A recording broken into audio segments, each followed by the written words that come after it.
Now for something completely different on the programme, something very new to the United Arab Emirates, the first Philharmonic Orchestra. Absolutely. And if we can introduce Philipp Maier. Thank you so much for joining us, particularly on Christmas Day. Very good of you to come in. Very interesting. We've been hearing a lot recently about culture and how things are changing and how much there is to do in Dubai. So it's going to be absolutely fascinating talking to you. We're going to take a very, very quick look, first of all, to see what the Philharmonic Orchestra is all about. And then I'm sure we'll have lots and lots of questions for you. You've got lots of things to tell us. So let's look at this first and then we'll have a chat. Take a look and a listen to the Philharmonic Orchestra.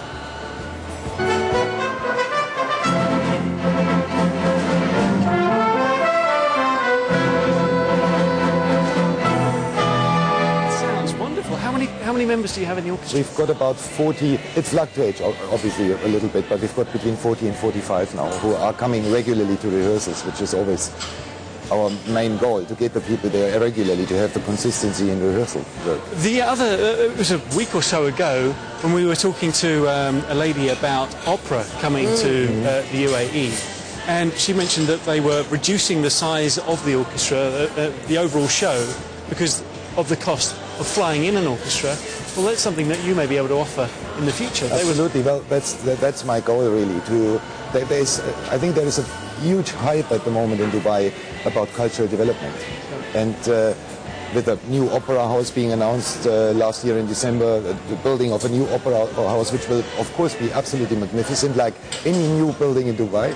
They need, apart from having the property of an opera house there, they obviously would need the ingredients which make up an opera house, which is an orchestra, which is a ballet company, directors, actors, you know, all of that, choirs. And I think with all this development towards culture, an orchestra, a Philharmonic Orchestra, a resident professional Philharmonic Orchestra in Dubai is hugely important for the cultural life. And do we have the ingredients here to do just that? Is it looking very promising? Is it exciting? Well, we've got a lot of very, very talented musicians in Dubai. Unfortunately, not enough in numbers to make up a full professional orchestra. And of course, there is a lot of red tape which comes with it.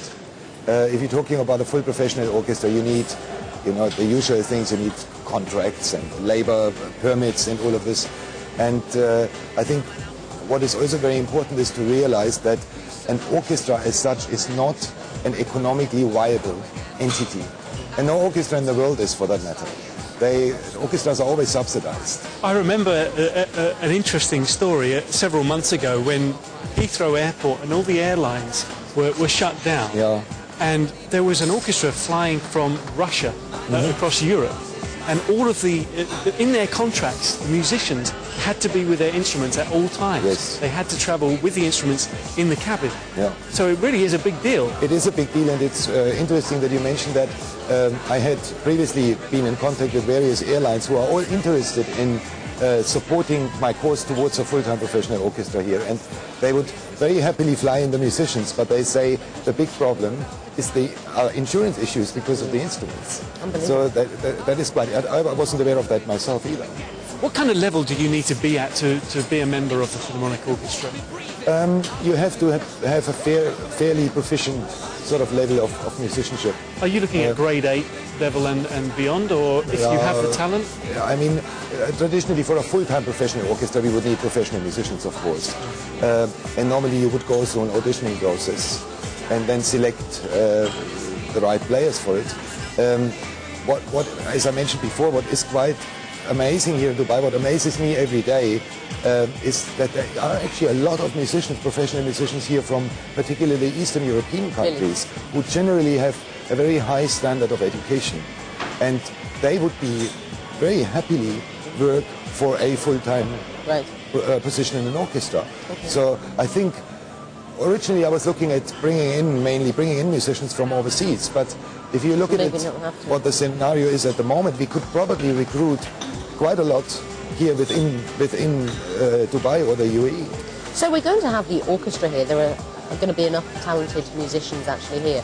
What about the audience itself? Are you getting a lot of strong reaction? You're getting a lot of support from people living in Dubai that this is what they want to see? Well, yes, we do. I think I got some wonderful support from sponsors who I think I'm allowed to mention. You carry on. It's Christmas Day. Especially Marina. There is a Christmas present for Marina Home Interiors. Okay. Especially them. They really supported our last concerts at the Dubai Community Theatre and Arts Centre.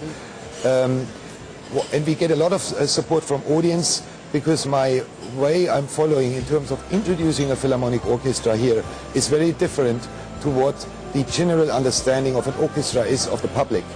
A lot of people have this sort of tuxedo and mothball thing in their mind about orchestras, and I'm trying to go away a little bit from that. I think an orchestra should be a reflection of a society, and it's much more than just a performing body of musicians. And so how would that be reflected here with Dubai? Well, we've just heard in the introduction a piece which I especially arranged for that occasion. Is by an Egyptian composer called Omar Khairat, and the piece is called Hekmat.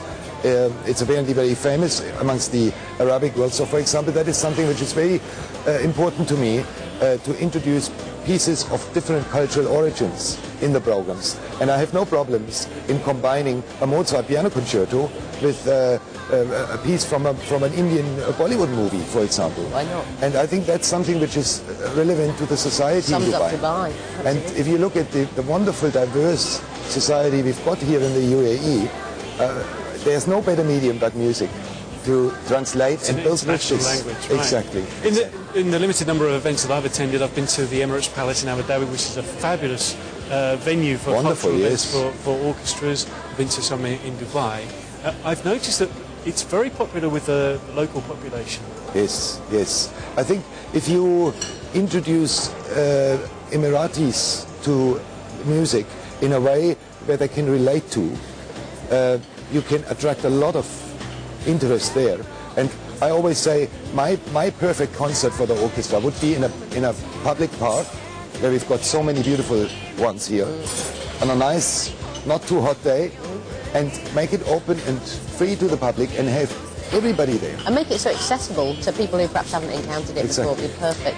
Philip, your role as conductor is not as simple as just standing in front of a group of musicians and telling them how fast or slow to play, is it? No. It's a lot more involved than that. It's very involved. How much broadcast time do we have? Well, we'll have a quick 30 seconds. Well, a lot of it you arrange pieces as well? Yes, I think that's a necessity here, to be able to write orchestral arrangements, which is in fact a huge part of my work.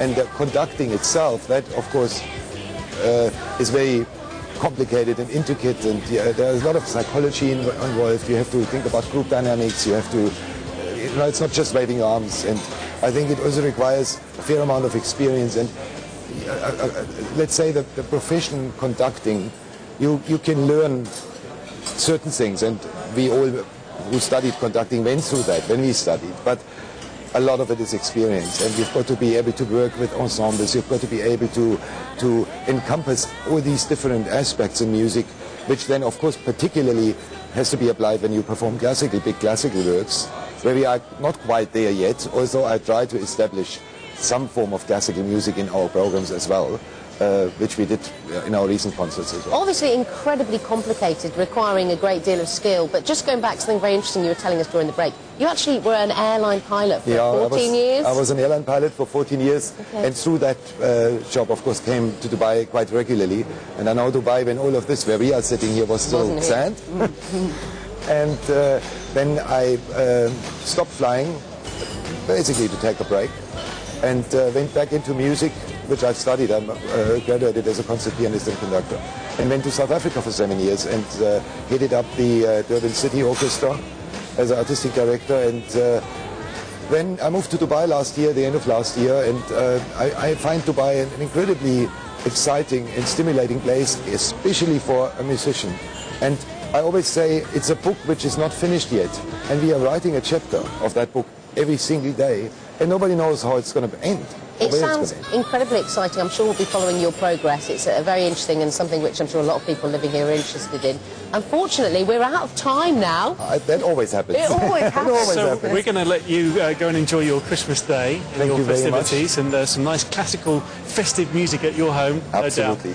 All right, Philipp Maier, conductor of the Philharmonic Orchestra here in the UAE. Thank you so much. Thank you. Have a wonderful day and a happy new year in advance to you. And we'd love to hear some of your music very, very soon. I'm sure you will. Thank you. All right.